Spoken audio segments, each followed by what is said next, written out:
Welcome to the Tech Egg. Don't get scrambled. Enjoy the video. In this video, I will explain how to put Jeep Wrangler doors back on. First, gather all necessary tools like a T50 Torx bit and a small amount of grease.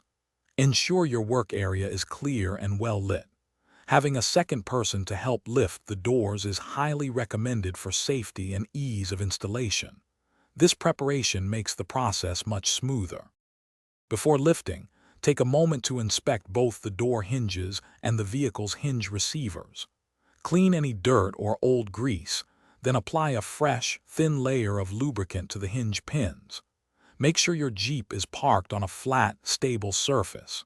It's always best to have a friend or family member assist you with the next step, as the doors can be heavy.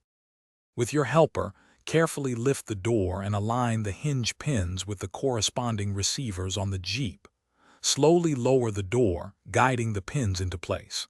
Ensure both the upper and lower hinges are fully seated.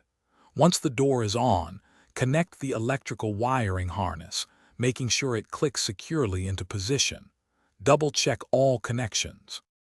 After the door is attached, gently open and close it a few times to ensure smooth operation. Test all electrical components such as power windows, locks, and mirrors to confirm they are working. Secure any retaining nuts or bolts on the hinges, typically using a T50 Torx bit. Finally, check that the door latches securely and forms a good seal when closed. Thanks for watching. Consider subscribing if I helped unscramble your problems.